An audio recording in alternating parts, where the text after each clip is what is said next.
Thank you, Matt, and thank you, SEDC, for this opportunity.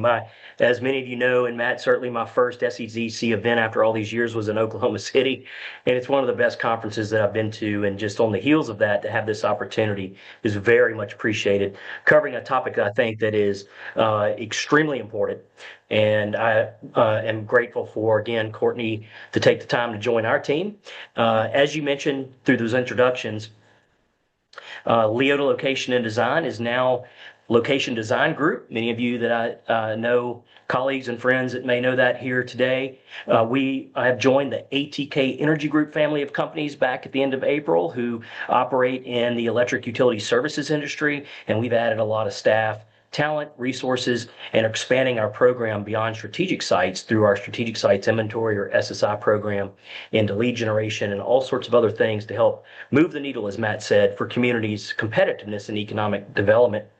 Chris Vaught with our team, he is a licensed landscape architect and planner by education and trade.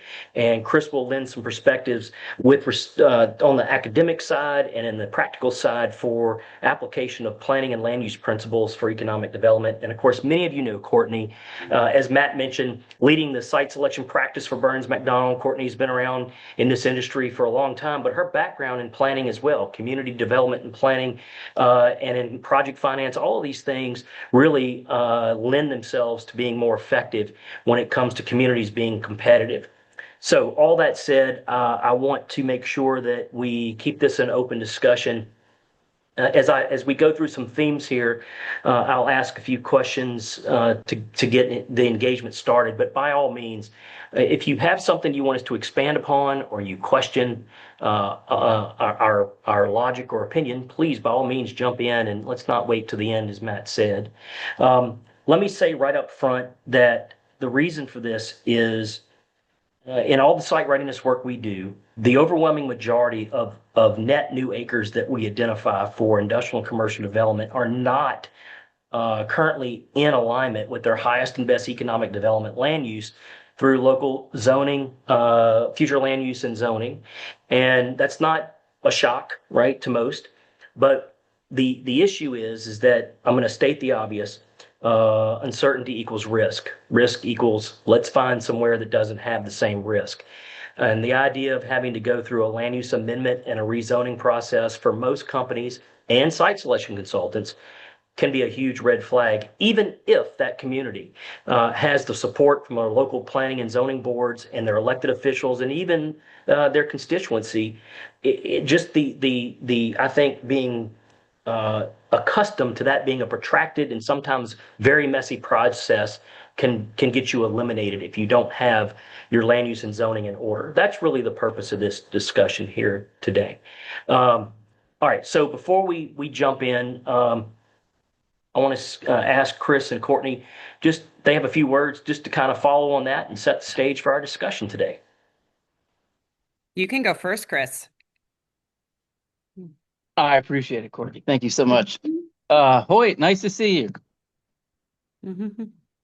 Yeah, so they there's a lot of, I guess, disconnect, and I'll just kind of jump right in here, but there's a lot of disconnect between oftentimes applicants, cities, planners, and economic developers and the importance of how things should be zoned and how those should be defined. By trade, I'm a landscape architect. I'm a licensed landscape architect. Have background in site selection, planning, industrial development, residential development as well. So I've got experience working in the public sector, for the public sector, in the private sector, and again as a developer. So I've seen all sides of the table, and I believe we're going to have a healthy discussion here today. Excellent. Thanks, Chris. So I'm going to give you just maybe more of a macro thought here. Some of you probably sat through my OUEDI courses, and I'm sorry if you were one of those that had to do that because they're a little rough, right? But I explained in one of those courses that it was interesting. I knew I wanted to go and be in economic development when I was early in my career, but I was going to go the route of planning. Okay, so I went and got my master's in planning. And when I got my master's in planning, I thought that it was going to be this harmonious love fest, right? Like, oh, it's so great because planners try to make for good quality of place environment for everybody, and so are economic developers. They're all kind of geared toward the same thing. What I found out is that they do this. Okay. Why do they do this, right? The overarching reason as to why it was actually one of the more beneficial things that I have learned in the course of my career, and that is that planners are taught to prioritize the health, safety, and welfare of human beings. What does that mean? That means that when we have land uses, we're typically thinking about those from a pedestrian-oriented or highest and best use to accommodate the pedestrian first. So a pyramid of zoning priority might be residential, multifamily residential, retail, commercial, industrial, transitional, ag, which means that they're going to prioritize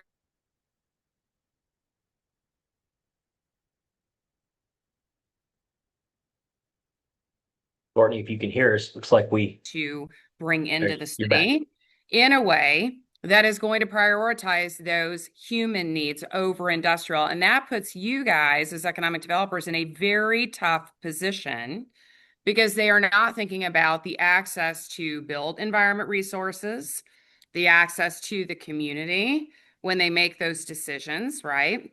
So what I really want you to be in a position to do either through this webinar or after, if we chat after, is how do you engage in the planning process so that you are representing the interests that help to protect those pieces of ground that will make it most likely that prospects can come and find a space to land, right? That you are using your resources effectively in working with planning rather than having to fight them. And so that's what I want to start with. Courtney, I'll say I like to follow on. I like to say a lot of times it's not that economic developers and planners don't play well in the sandbox together. Yeah. They're just not in the sandbox together. Correct. Yeah. Correct. So, and to be fair, there are a lot of communities that we work with that have great relationships. They're all pulling on the same end of the rope. Sure. But that's not always the case. Chris, so I want to ask comprehensive planning. There's typically cycles, whether they're by ordinance or statute or however that works, or sometimes just in practice. And I know that you're a big fan of looking at this through the lens of conservation. You know, we talk about economic development, greenfield site readiness, right? Well, everybody's familiar with environmental and ecological conservation. And Chris said many years ago, we need to talk about economic development conservation and protect these sites. What are your thoughts, Chris, about using site readiness through inventory development to inform, to recalibrate comp plans and maybe land development code so that these sites can be protected? Yeah, absolutely. So again, you said it. Conservation. You only have so many job creating acres in your jurisdiction. And, as Courtney pointed out, we as planners are not taught to incorporate that as part of the core part of your urban areas or even your populated centers. It needs to get far away and way outside where nothing is located. And you put the burden on the project or developer to come up with the money for the infrastructure. That's how we're taught. In reality, to get a good speed to market on a particular site and land a project, you need to have infrastructure. You need to have the right zoning in place. And so you all are familiar with these things coming from your side, but from a planning side, that is not the mindset for most cities. So it's imperative that you identify through either a site readiness program or, a certified sites program or some sort of inventory where you can identify the sites that are good for economic development for specific industrial uses. And that could be anything from, any type of industry, not smokestacks. And make sure that we have the right zoning in place and we don't have, overburdensome development ordinances that would prohibit, certain uses from coming in and removing those hurdles, so you can get people in and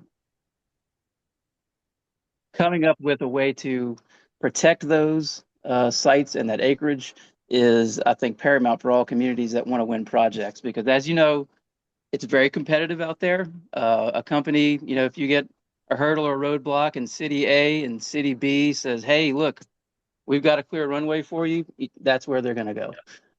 And so it's super important to first identify the areas that you need to be protecting and work strategically with your planning department, your city councils, everybody involved in your jurisdiction to get on the same page. And like Victor said, be pulling on the same rope, together. And that's really the focus, I guess, what we're going to be talking about today. Yeah. And I want to, right off the bat, I bring this up because it's obvious that we're talking about land use and zoning alignment with subject sites, right? Your site that you're looking to develop. But I think it is exceedingly important that you have protection around that site because you've invested potentially a lot of time and money in a strategic site for economic development. And in any time, maybe it's months, maybe it's years it takes to attract a target industry, a quality development for economic development. But in that time that it takes, you've backed up residential, right? Or maybe some other educational type facilities, schools, et cetera. And now you've compromised potentially the competitiveness of that site because of perceived risk about what's around it. Courtney, where the rubber meets the road here is give us some insight, to Chris's point, community A, community B. You've got two sites that, if all things being equal, would serve your client's interest well for their operational needs, permitting, construction, et cetera. One site happens to be a little bit better. It's preferred actually, but it would have to go through a land use amendment and a zoning change versus the other site that probably has a few bumps on it that you may need to address. What's the reality for communities from a site selection consultant perspective or even a corporate perspective, just about the hassle, right? And the uncertainty to have to go through that process? Yeah, so there are varying degrees of issues as it pertains to obtaining permits or perceived issues. And we can have circumstances where they're actually not even understood that they're an issue. Sometimes there is a complete willingness. There may be actually just a lack of understanding within the zoning code as to whether or not what we are bringing in is allowed. Okay, maybe even right classification as far as the future land use scenario or the current land use scenario. But in the meantime, if it requires any kind of administrative change, or they have to go back through planning commission, back through a county commission or a city council in order to make those administrative changes, we could be pushing projects off by several months. And so I think what you want to do in light of understanding that these issues exist is many of you, okay, you have updated comp plans. You've had them updated within the last 5 years or 10 years, but you have zoning code that is 50 years old. We don't build buildings like we did 50 years ago. We have different setbacks. We have different heights, right? We have different sort of requirements for access. So you're going to want to make sure that you are absolutely on top of that because small things sometimes will be the catch, not necessarily really big issues. If your future land use is set up in such a way that we have a good trust that we can convert that to the needed code, sometimes we are completely fine because we don't want to be unrealistic as well. Let's say that you are from Nebraska, like I am, and you have agricultural or current production ground of which we will be taking out for the purposes of building this facility. All is an agreement, but if prior to the development coming in, if we were to convert that to an industrially zoned scenario, they could lose their green belting status, right, from a tax purpose. So it's not, we don't want you to be unrealistic. We just need to see a clear path, and you need to be able to explain that. So what does that require from your end? That requires, as the economic developer, that every time a comprehensive plan is going through an updating process, that you are at the table, all right, and you have done what I refer to as a reverse site selection, and you have looked at property to determine which tracts really meet within the targeted needs that you're attempting to pursue, so that way you can be the advocate to ensure that those areas are reserved for industrial. What lands on those sites will be the largest capital investment, the largest job generator, the largest multiplier impact to the community, however, would be the first shutdown for noise, smoke, smell, dust, any of that, if they are to somehow encumber the other supposedly higher tiered residential, commercial type uses. All right. So when you reverse that pyramid on its head from where the planners have it, reverse it on its head, you identify industrial sites up front, then you are in a position to protect those and develop around it. I can build a house on a rock. I can have one rail served industrial user and look at 20 rail served sites and find that only one actually works for my user. That's the difference. Okay. So you want to make sure you're protecting and prioritizing effectively. Yeah. So this dovetails, Courtney, I think, into your thoughts about this, which is land development code. Mhm. I see some pretty constraining language with allowable uses for zoning within certain, and look, y'all know this, every community is different, right? Um, but if you have to choose between a land use that's industrial or maybe commercial intensive, and you Mhm. don't know who you're going to attract, and there's degrees of separation between those intensities of use.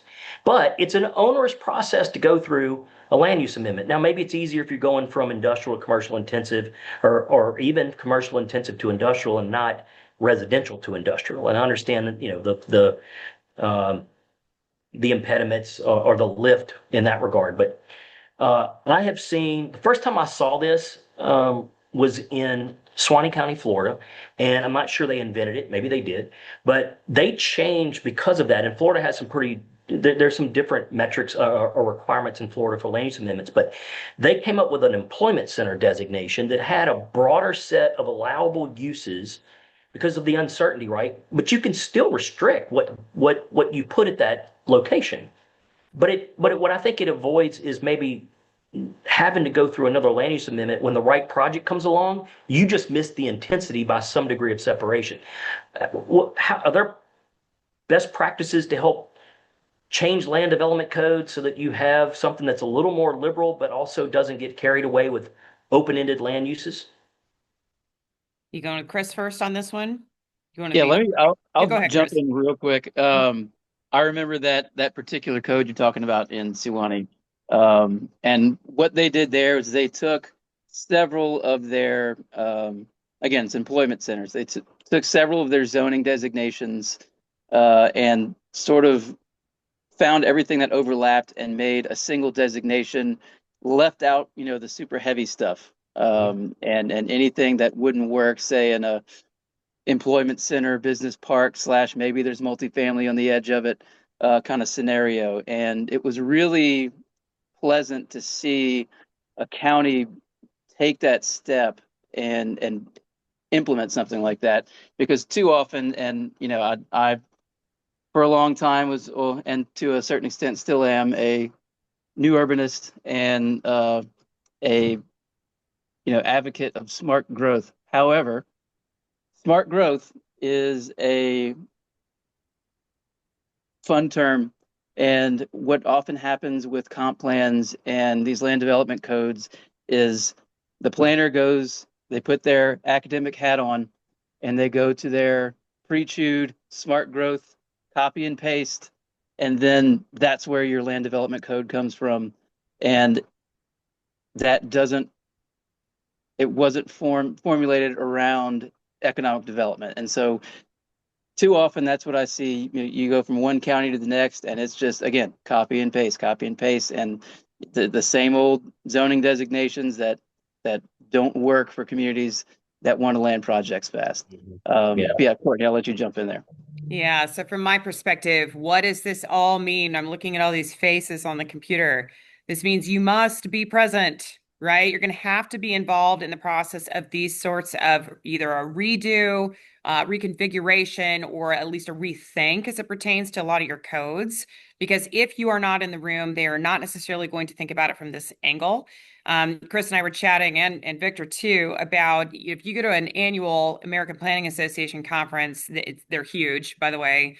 There'll be whole sections on economic development, but economic development to planners tends to mean how do we accommodate, a street vendor, for example, in a commercial area to be able to be permitted to sell hot dogs. I mean, it's just, there's no there's no discussion about primary development by and large, which means that codes tend to be very wonky, if not completely ill-suited, to the types of needs that we would have to regulate various end users.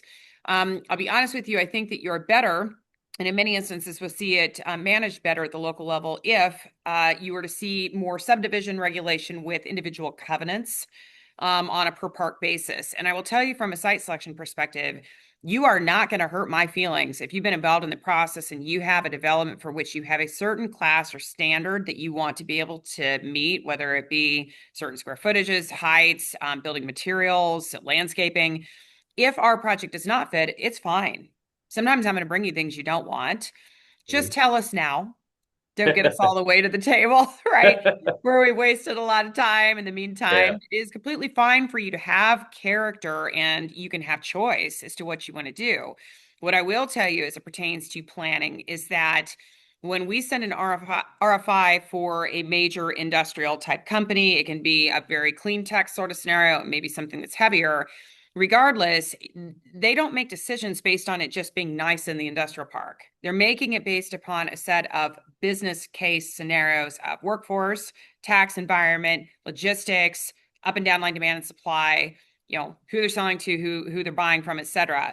If you are in a position to be able to effectively use the land the way in which it is configured, the way in which it can be permitted, the way in which it will lay out and function, aligned to the actual type of industry you're pursuing, you can now set some standards as to where you want to try to recruit, what policies will then be good to help to govern those targets versus leaving either a wide open scenario that which can be dangerous and provide risk, or one that is too refined that will cut off your opportunity to be able to grow. Use the land with the targets to create the policy. Yeah. So to that end, entitlements. When we talk about positioning a site, so we go through all these machinations of trying to identify a suitable property for economic development land uses. Landowner engagement, preliminary due diligence, maybe you go through a formal program to study the site, boots on the ground, and it checks out, right? But the site has to be entitled to be prepared and positioned for permitting. And, again, my understanding, and this is y'all's wheelhouse, not mine, but you really can't begin to entitle a property for permitting unless you're in alignment with land use and zoning. So, and I know, Chris, you've been through a lot of this. Chris has a lot of active experience in development.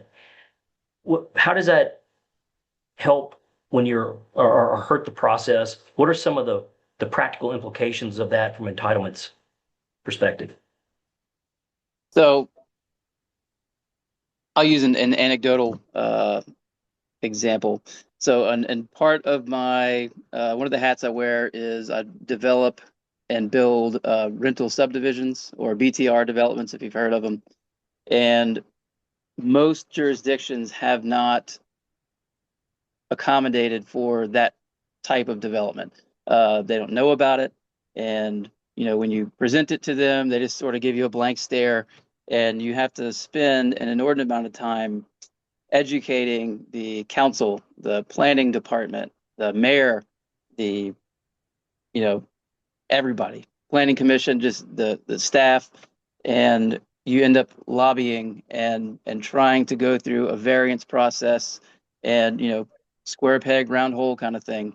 It's a highly frustrating process to go through when you're trying to quickly deploy capital into an asset and get it built and operating and producing income.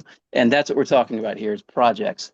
And when a company is actively looking to locate somewhere, they have these ducks in a row on their side. Now they need you, the community, to move quickly when they come to town and not put hurdles up in front of them. Reduce the amount of public exposure. When I say that, public meetings. So if you have zoning ordinances and land development ordinances that don't accommodate for how certain industries are building their facilities in today's market, then you're going to have a lot of repeat public meetings where you have, they're asking for variances for certain things, and the public might not understand why. They'll just see it as, oh, they're trying to do something that's unlawful or against our development code, and that's bad and we don't want it. And so you'll get a lot of NIMBYism and just a lot of pushback. And again, that steers people away. It's not a fun process to be on the opposite end of. And so making that process, that transition from identifying a site and moving through your entitlements seamless and easy. Obviously, you have to go through your required public meetings, but you don't want repeat public meetings. Again, that's where companies, they get a little scared and they might pull back and then go to somebody else where they're having less roadblocks. Yeah. Mhm. Yeah, and I guess I will look at it from this side. I think you want to do everything you can to try to hedge issues down the road by streamlining really in a proactive sense what it is you're pursuing and where you would recommend it go, right? Yeah. Most communities are not going to be in a spot where there are just a load of different sites, particularly, and I can't speak, Chris can speak more to the commercial retail, housing, other forms of development. I speak more to the industrial because that's the space that I live in. But those projects tend to sometimes garner the most noise because not only do they take up the larger land tracts, but they tend to be more impactful of your infrastructure, right? So you end up with folks that are kind of curious as to how that will end up impacting the surroundings, rates, et cetera. And I think that everything that you can do to try to make sure that those sites are not only understood, that your planning and zoning align to the types of things that you're pursuing, you're capable of being able to marshal an entitlement process cleanly. All right, so do you have communication on a regular basis with your planning department to ensure that you understand and communicate to us what it will take to be able to roll through what will be necessary to achieve effective development permits in that space? Those things all help to keep more of a calm surrounding that project so that we are not in a position where there becomes some sort of a big fight at the local level. Right. Okay? Yeah. And it is important, and it's part of your job to do two things I think really help with this. One, every year you need to sit down. You should just host a pizza party, honestly, because when you're in college and they offer free pizza, everybody comes to the meeting, right? So you should offer to have people come in and you use that opportunity to kind of explain economic development 101. Whereas primary investment at the local level, primary jobs will create somewhere between 2.5 and 3.5 jobs in the residual residential, commercial, and institutional spaces in your community. Everybody who understands that understands now why, if they look at you and say, hey, why aren't you attracting the Applebee's? Why you don't directly attract the Applebee's? The manufacturing job that you brought in allow for the Applebee's to come into the community. Right. If they understand that model, they're more inclined to be supportive of what you're doing. That's number one. And that does impact planning and zoning. Okay. Number two, you need to sit down with planning on a very regular basis, as well as your stakeholders, and discuss what makes sense from a targeted industry perspective. Hence, you are all on the same page. You are setting policies to be able to effectively address what it is you're trying to bring in, and therefore there won't be as many surprises. You do not have to go after and rifle everything that you have an opportunity for. You can be strategic when you understand what you have to sell. So use those two ways and methods of getting to the bottom of that, and you'll find more success and less headache. Yep. And I'm a big fan of using economic impact modeling on sort of a pro forma basis to help provide justification, especially to elected officials, right? So if you look at competing land uses for very much needed housing or affordable housing or government services, education, et cetera, even though you don't have an anchor prospect or tenant, we know generally what the type of target from the industry targets locally and what the dirt will support to come up with some idea of occupational categories, and we can make some assumptions to run some very basic economic impact models for direct, indirect jobs, induced jobs, tax revenues, et cetera.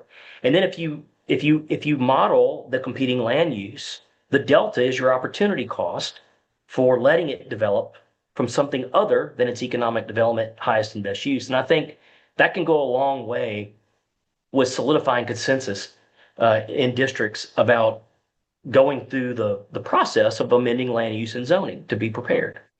100%. Okay, so we're a little north of halfway, and let me stop and ask if anybody has any questions about some of this stuff we're bantering around on.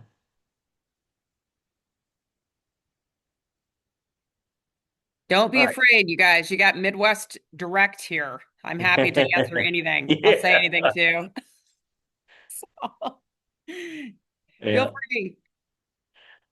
Um, well, and jump in anytime if you do. Again, we'll open discussion here. All right, Courtney. So let me put you on the spot a little bit. Sure. Um, you put with your community development, community planner hat on. So we see a lot more in rural communities where there's no zoning, right? And there's a certain culture and way of life, and that's something they've enjoyed. Um, and really, frankly, they're not going to be very open to changing. Mhm. But you know the drill. I mean, no zoning sounds good to some folks, but most companies they're not going to walk into a scenario in which, yeah, we don't have an issue with zoning because there is none. However, somebody can build anything they want right next to us to create a future problem. So that is an issue. I think rural communities are playing a larger role and will continue to do so in the direction of domestic manufacturing because they have typically land, larger acreages. They're proximate often to workforce labor sheds in which they can take the jobs the community would support, pull from larger urban centers. Typically, land may be less per acre, and you have less congestion if you're connected to infrastructure or transportation assets. All that said, Community X hires Courtney and says, "You're our consultant to help us begin the process of implementing zoning," right? Mhm. Knowing what they're up against, so there's some strategies, if you will, that they can begin to consider for that process. Right. So let's talk about there's some advantages and disadvantages, and generally kind of a neutral situation in the end for me.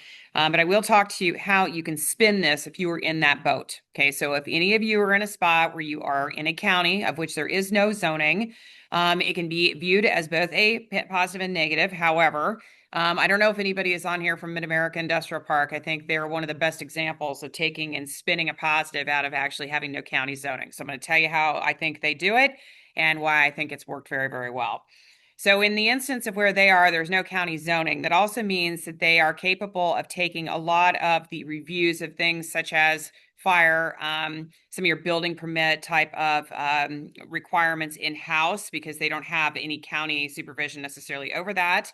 And at the end of the day, they will pitch that they can literally sell a piece of ground today and you can turn a shovel tomorrow.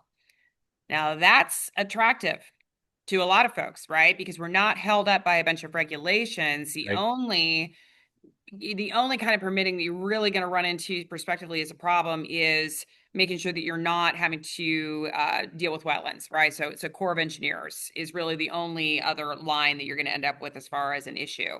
Mhm. So if you do not have county zoning, if you are able to spin it in such a way that you're still showing that there's some control, it just is kind of freedom in some regards, you may be able to catch some fish with that bait. All right, depending upon who the user is.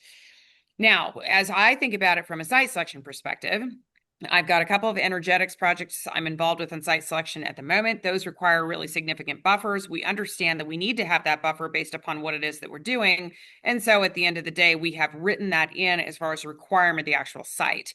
Most of our end users tend to be very conscious of understanding that the way in which sites end up governed, or think about, let's go back here, that pyramid of zoning priority that Mhm. planners are taught, which is prioritizing human uses, with industrial being way down here, right? They understand that, which means that typically when they buy 200 acres, they really only need maybe say 100 to 150 as far as their own expansion needs. They want the buffer because they don't necessarily trust exactly what's going to come in around, even if the code exists. So as a result, they're going to make sure that they have the appropriate spacing necessary to preserve operations regardless of what goes down. I think that you maybe in a more rural sense you don't have to be quite as concerned, but you aren't going to necessarily have control unless you, either the EDC or the client, decides that they're going to purchase that buffer. So I don't know if I have a lot of good advice beyond that if you're in an absence of a zoning situation. But I think obviously being in a position where you can use it to your advantage, if that's the case, is of your best interest. Yeah. Okay. Chris, any thoughts on that? Yeah, that's I think she covered it pretty well. But other things apart from wetlands, obviously, there's other regulatory hurdles. You'll have to deal with, particularly in your stormwater discharge. There's usually a permit for that. And that's usually falls in the state jurisdiction. But the other thing that comes up in those scenarios is residential uses that are just peppered across the countryside. So you'll have, there's a house here, house here, house here. And, oftentimes that's overlooked when a site is presented. Or it might be assumed that you can just buy that land out or, as a buffer or something like that. But, then you might have a, situation where it's in succession and there's 100 heirs or it's an estate. And so, having, knowing that if you're in a rural community, knowing, I guess, or having somebody that is on the ground and communicating with the people in and around the areas you're looking at is good to start those conversations, before you really select something, I guess, on, as a site candidate. Yeah. Yeah. And I think from a community perspective, I think it's vitally important to communicate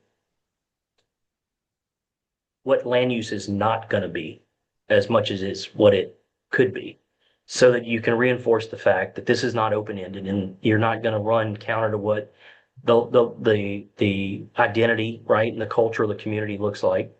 And I think that there's a huge risk by not having zoning, because you on a case by case basis, can end up with something there that's not desirable.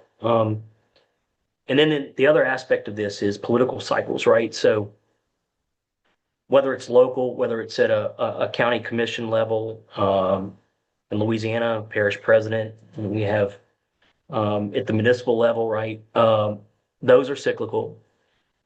Sometimes you have planning and zoning staff that have been in place, planning directors that outlast that and through the political cycle. Well, I want to cut in there. I think, Victor, you've hit on a really valuable point with some of you guys may be experiencing this. Planning commissions are not infallible, right? I actually was on planning commission at one point in my life, and when things get hot, as it pertains to future land use, the way in which that's going to be decided, it can get very hot, right? We actually had meetings where we had like tasered sheriff folks in the back of yeah, not good. And there can be a lot of competing interests. And what it boils down to, people can be pressured. And even if you've set a future land use plan that you think really accommodates and has enough square footage to be able to bring in new primary development, which will fuel a lot of the rest of the community, you see planning commissions on a pretty regular basis roll over on those plans. If they get enough pressure because, a developer may be able to get more money by putting multifamily residential into an area, or perhaps they want to be able to put retail in that area. So now all of a sudden the planning commission is being asked to bend over the other direction. You are the only conduit, folks, to the preservation situation. You are the messenger of why primary investment matters at the local level. And you must be carrying that and waving that flag all the time. Victor, you had a question I saw that popped up as it pertained to the relationship between planning and economic development, or how do we improve our relationship? One way to improve that is because you do understand the way in which planners have been taught to think and how they carry out their role. You have to meet them in the middle and explain why economic development at the primary level matters. And that has to happen before a prospect ever enters the building.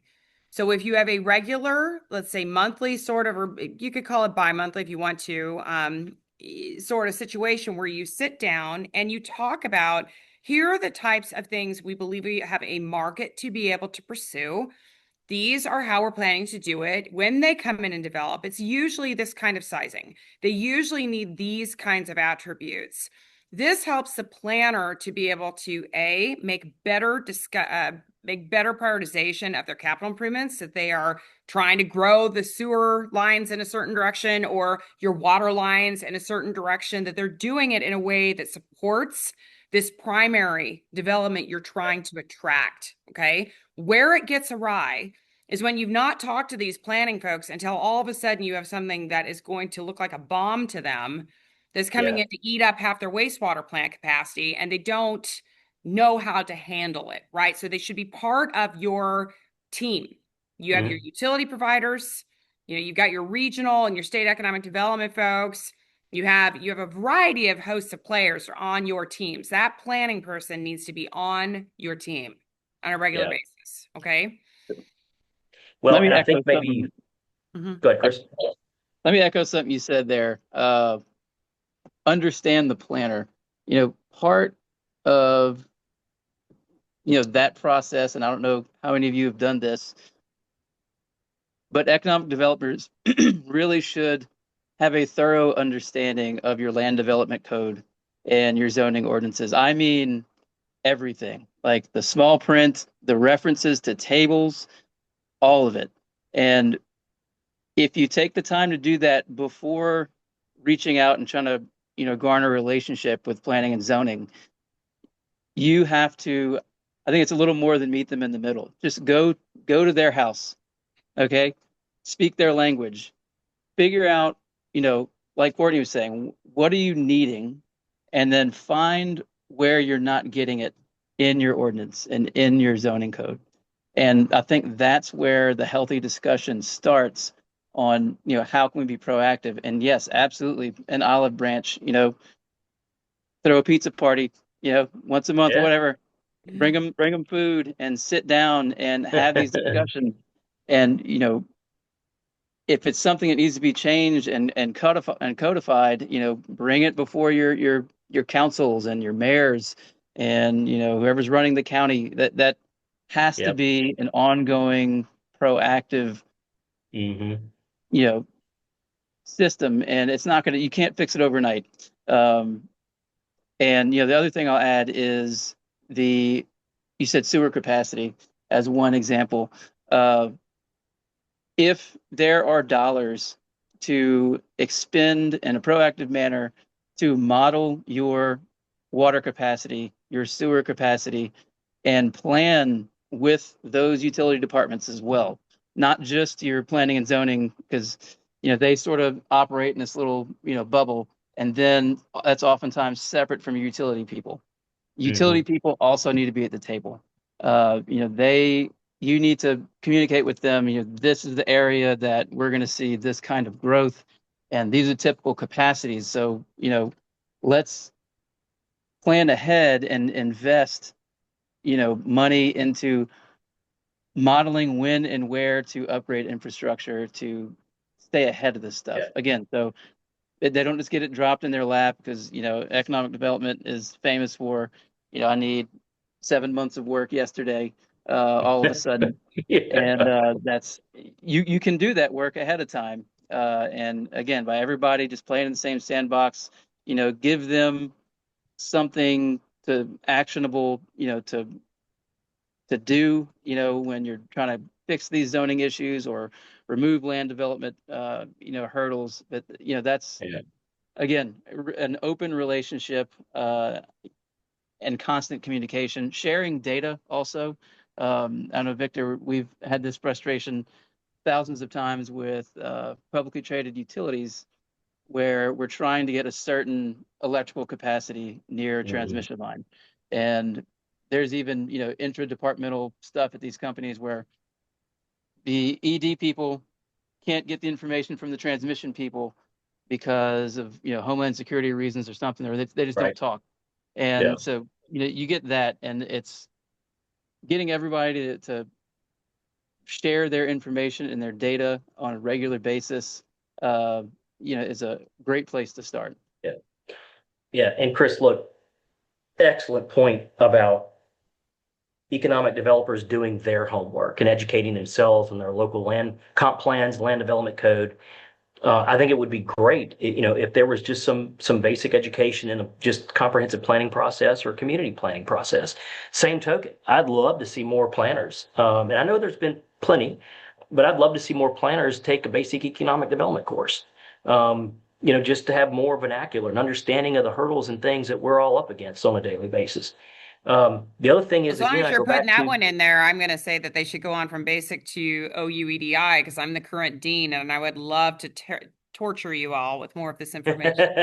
No, it's good to go through these yeah, courses. I think you get a very good yeah, grasp as to how all of this works in yeah. full. Yeah. Yep. And I think David Dubois, I hope I'm not butchering your last name. David asked that question about suggestions on how to convince planning and zoning to work closer with economic development. I think a lot of this really speaks to that. Yep. So Yeah. Victor, You if you're pronounced good it with correctly. You're an educated man. No, I'm just a coon ass. he's French Cajun. But That's I was it. You born got north that right. I-10. Yeah. I don't So thought if like you guys that. would oblige, I think I'm going to give you what I think is about a 90-second overview of, I think, a streamlined path to being able to communicate this better and do this well at the local level with planning. And it really involves the responsibility from your end to be able to really identify sites and get them not just diligence prepared, but master planned. Okay. So as it begins, you're going to obviously be up against a scenario where your planners have prioritized other forms of development over industrial. You're going to help them to understand that those are the hardest sites, that therefore you're going to work toward any kind of needed current and future land use adjustments to ensure that the areas that you believe can accommodate targeted prospects can then be developed and move forward. Once those have been identified and you have identified what types of development you're going to pursue, at that point, then you want to try to set some policies and codes that would be agreeable to being able to welcome those types of developments into those individual land tracts.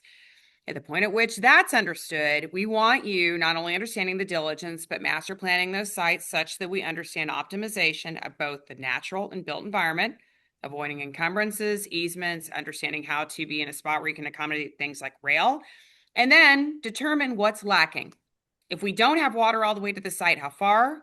How much do we need? What kind of capacities? Okay, sizing. And that starts to develop our capital improvements plan. Okay.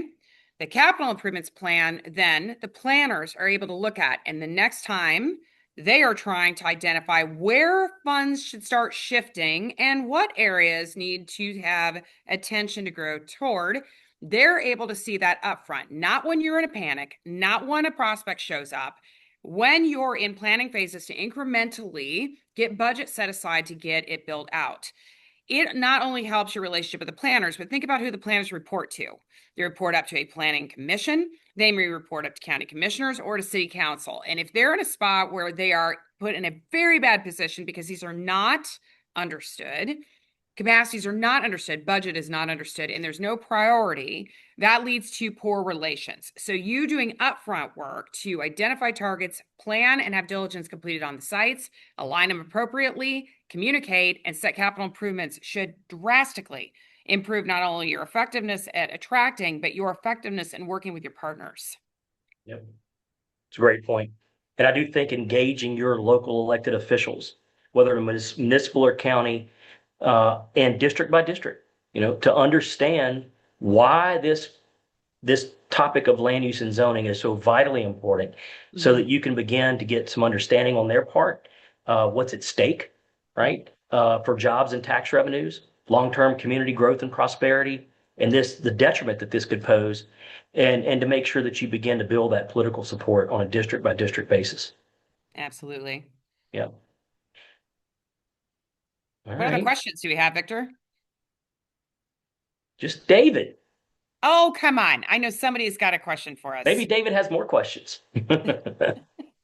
Well, I would like to share this. We're currently I'm in Greene County, Georgia, and we're in a fairly rural county. We do have zoning here, and we're currently updating our comprehensive plan.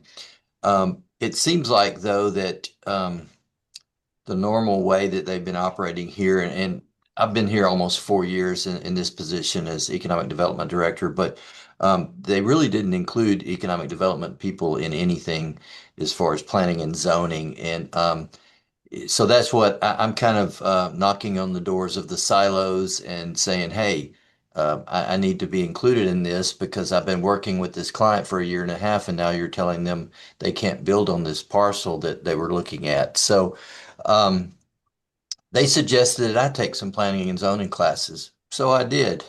But I think that would be good for them too to go through some economic development classes so they can see how everything should work together. I guess my question would be for your advice, Victor and Courtney and Chris, is, how do I break through in trying to get them to do things a little differently than they have been for the last 10 years? I mean, to me, it's opportunity cost, right? You paint yourself into a corner with land use and zoning and what the ultimate impacts are going to be for jobs and tax revenues. I mean, I know I'm overly simplifying that, but I would take the approach of what's at stake. So do you use InPlan for those studies, or do you have another software that you use for the economic development impact analysis? Yeah, between Implan and Remy, we're not the modelers, right? We rely on some economists to do that for us. But I know that those are some popular approaches. Okay, thank you. And I would Courtney? agree with that. I think there's also, again, kind of the qualitative side of it. I'm not 100% certain that you would have to go as far as an implant to get that detailed and specific. I think it's just understanding that, again, decisions are made as far as the way in which retail, which really is kind of that ultimate quality of place sort of indicator, that in housing, right? Those don't come in unless you have local demand, which is really driven by jobs. So you have to be in a position where there's an influx of capital, and then you have money that's coming in from outside of the community in order to be able to effectively host any of the other stuff that they want to have. So they've got to be able to think about it from that angle. Yeah, And usually the easiest coin is just 2.5 to 3.5 jobs per yeah.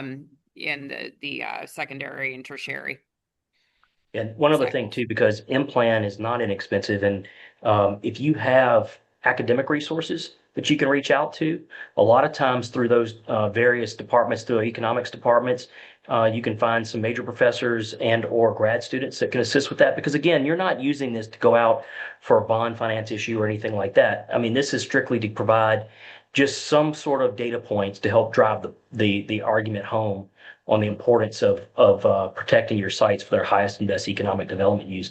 And in some cases, it may not cost you anything. Looks like I'll be having a monthly meeting and buying pizza. I 100%. Thank you very 100%. much. You bet. Yeah.